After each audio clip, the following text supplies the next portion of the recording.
Go of 2nd Esdras, chapter 6, verse 22. And suddenly shall the sown places appear on the sown, and the full storehouses shall suddenly be found empty. 2nd Esdras, chapter 16, and verse 19. Behold, famine and plague, tribulation and anguish are sent for scourges for amendment. But for all these things, they shall not turn from their wickedness, nor be always mindful of the scourges. Behold, victory shall be so good cheap upon earth, that they should think themselves to be in good case, and even then shall evils grow upon the earth, sore famine and great confusion. For many of them that dwell upon the earth shall perish of famine, and the other that escape the hunger shall the sword destroy. And the dead shall be cast out as dung, and there shall be no man to cover them, for the earth shall be wasted, and the city shall be cast down. All praises to Yahweh, Ba'ashem Hawashai, Wahara Kapadash. Double honors to the elders and the apostles of the great millstone. Shalom to the hopeful elected seeking to be the elect of the nation of Israel. They're scattered abroad amongst the heathen, some look like the heathen. Beginning with the 144,000 preachers, teachers, and prophets. Shalom. I've got a question for you guys. How much? Let's get a definition of famine. Let's get the definition of famine.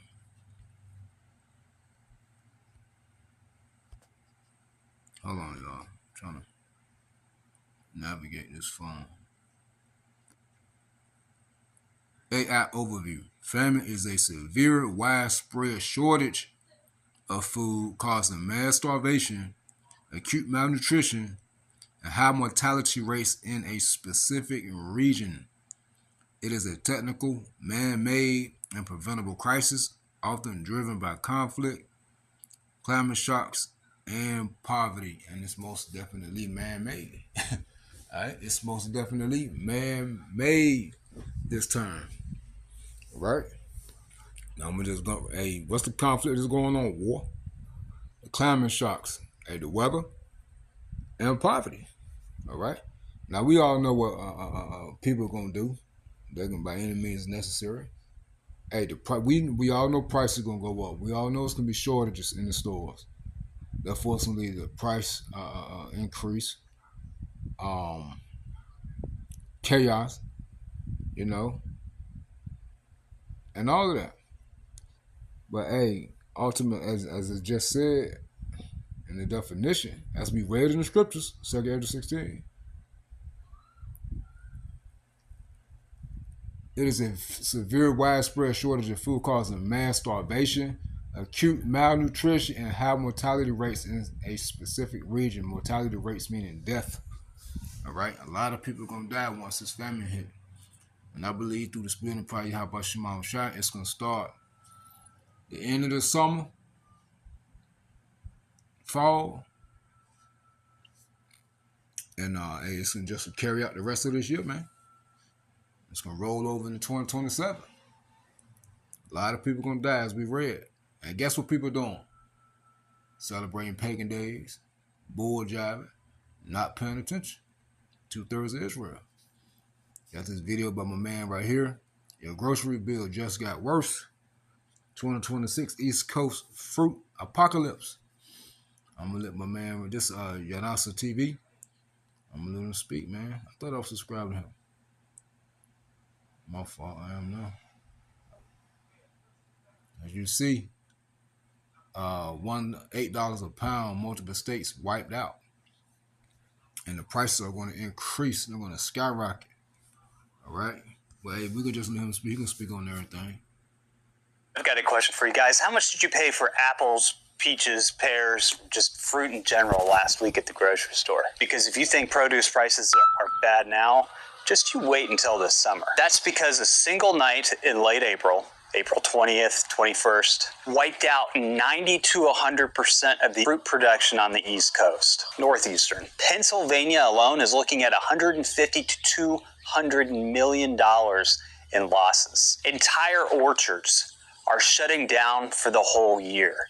And it's not just the orchards and the fruit prices that will be impacted. But yes, this is going to hit your grocery cart pretty hard. Today I'm going to break down for you exactly what happened and what happens next. We're going to talk specifically about which states were destroyed and why your favorite fruit prices are going to be going through the roof this summer. So let's dive in. And real quick, if you haven't already, check out our links below to Unasa Trading Co. We've got candles, bison tallow, defend the right to farm hats, keep your lights on, your skin healthy, and the message clear, all while supporting this podcast. March and early April were unseasonably warm, especially out on the East Coast. Because of that, trees bloomed weeks early. Farmers were actually pretty excited about this until April 20th, 21st rolled around. Temperatures plunged into the low 20s. That's not just a frost. In Pennsylvania, who's the fourth largest apple producer in America, the freeze hit right when those blossoms were their most vulnerable. We're talking peaches, apples, cherries, plums,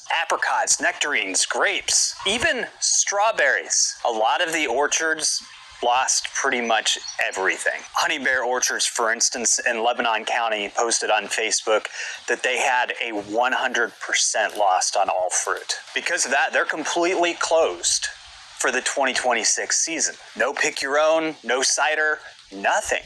Imagine what the loss of agritourism in these areas is going to do for the other businesses. Cherry Hill Orchards in Lancaster County, same thing. Corey McLeaf, the owner, told the governor that they won't have a single apple this fall. Governor Josh Shapiro actually visited a lot of these orchards himself last week, and now obviously he's now begging the federal government for disaster relief and a declaration.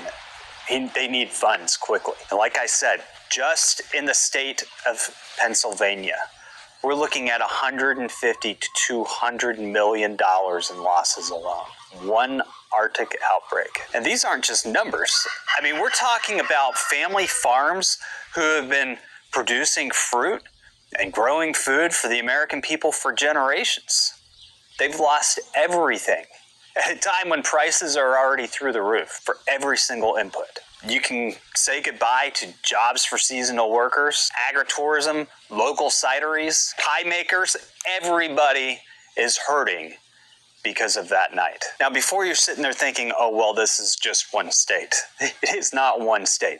This freeze impacted the entire mid-Atlantic, the entire Northeast. New Jersey saw catastrophic losses. Rowan's Farm up there in Glassboro lost all of their cherries. Hundreds of acres of peaches and apples gone. New York and the Hudson Valley, total loss on orchards and a lot of vineyards. Michigan, we're seeing the same reports. Cherries, plums, peaches, even early blueberries suffered damage from this. Reports from Maryland, reports from Virginia. There are even reports coming out of some of the Midwest states. It's all the same thing. This was a multi-regional nightmare, not just a regional one. We're talking multiple regions. Pennsylvania grows a huge chunk just by themselves of the entire East Coast's fresh fruit supply.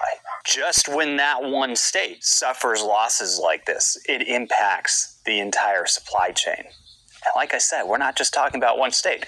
We're talking about states all the way up through New Jersey, Midwest. So here's the part that matters to you. When there's fewer local apples and peaches and pears and fruits, grocers have to replace those from elsewhere. They have to get them from Washington State. They have to get them from California.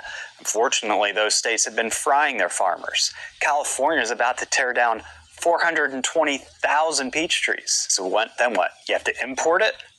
Has anybody paid attention to diesel prices lately? Shipping costs are through the roof. So we're looking at higher shipping costs, higher prices, and quite possibly simply a shortage of supply. Definitely a shortage of local East Coast favorites. Experts who study this stuff are already saying that we could see a 10 to 30% increase in the prices of apples, peach products, cherry pies, applesauce, cider, you name it. 10 to 30% increases. And you should start to see these increases late summer, early fall, just when you want them. Now, these 10 to 30% increases come on top of normal food inflation, which is not normal at all right now. Your weekly grocery run is going to start feeling real painful real soon. And you know, the processors and the packers and the people who rely on fruit from these regions, they're also feeling the pain. That is a type of ripple effect that's going to hit everything from juice to baked goods, even the alcoholic wines and ciders. So what now? Governor Shapiro is pushing hard, real hard, so that farmers can survive and actually be around next year. Secretary Rollins has said she's on it. She's doing everything she can.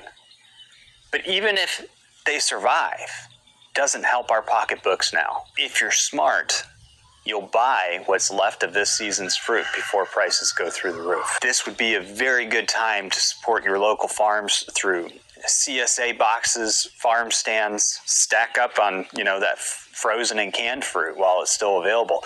Those are the prices that will go up further on down the road. If this video opened your eyes a bit on what's coming to your grocery bill, hit that like button, hit the subscribe button, hit the bell, share it with others. I'll be keeping you guys updated as harvest season hits or doesn't come at all and prices actually start to climb. And drop a comment down below. What fruit are you the most worried about paying more for this year? Apple, pear, peach, plum, cherries? Let me know.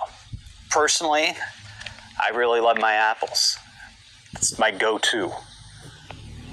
Keeps the teeth clean. Thanks for watching. Thanks for staying informed, and thank you for supporting your local farmers. I'll see you in the next one. Pamper your skin with a fragrance that lasts beyond the shower.